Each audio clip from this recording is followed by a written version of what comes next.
Okay, so this is my EQ in the workplace. My 3 key takeaways was from the first video. The quote was, emotions are puzzles that we have to put together daily.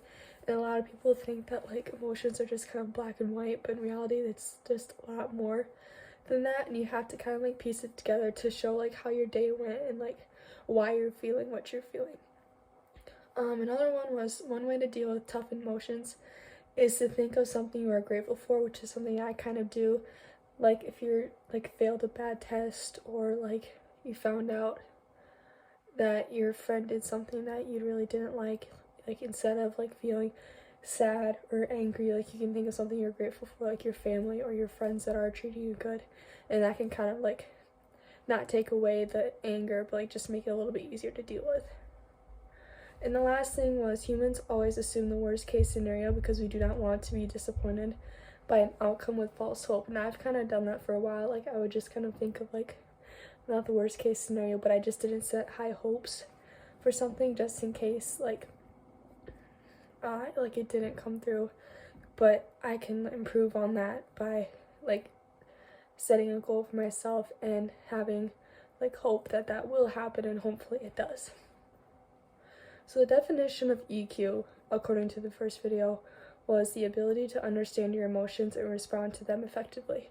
And to me, emotional intelligence is the way that I can handle my different emotions. So like a prime example of this is like most people assume that like when someone is crying, like they're sad or like something happened to them, like it's not good. However, like when I'm extremely mad about something, or if I'm in an argument and I get like really mad about something, I start crying. Most people assume that like I'm really sad, or like the certain topic makes me really like emotional, but in reality it's just like when I'm extremely mad, if I'm mad enough, I just start crying. However, I know that when I start crying, that means I'm just like extremely mad and they don't know how to handle it. In that sense, like I try to be understanding with others' emotions because they aren't always as straightforward as that, or like how we like want to think that they are. 2 strategies to improve EQ. One strategy that I can use to improve my EQ level is to be more open to other ideas and cultures.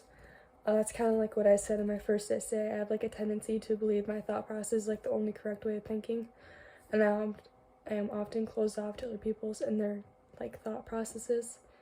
I can learn to be more open-minded by not being so quick to turn them down and consider what they actually like have to say to me and be open to their thoughts.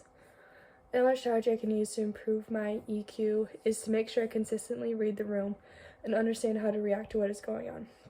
Sometimes I like to get, I don't like to, it just happens. Like I get caught up in my own thoughts and problems, and I don't really see what my friends and family are going through in the moment unless they like blatantly come out and say it. If I can better understand their emotions without them having to directly like come and tell me what is going on, if I can just ask them like if they're having a good day or not, then they can trust me more and I can help them through whatever is going on, and I can like help them through the situation.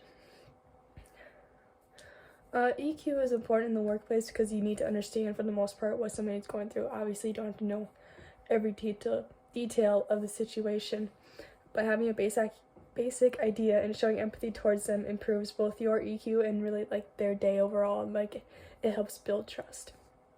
And once you have a good EQ, you can be that person that others look towards when they need help or advice. Like everyone needs to have someone to talk to at least once in their life, most of the time a lot in their life. And so if you can be that person for someone within the workplace, they know that you can be trusted with that, and you can help them through whatever they need to get through. And that's really helpful in the workplace because like it can improve both your work, but then they know that they have someone they can trust outside of like their family and their close friend group. So yeah, thank you.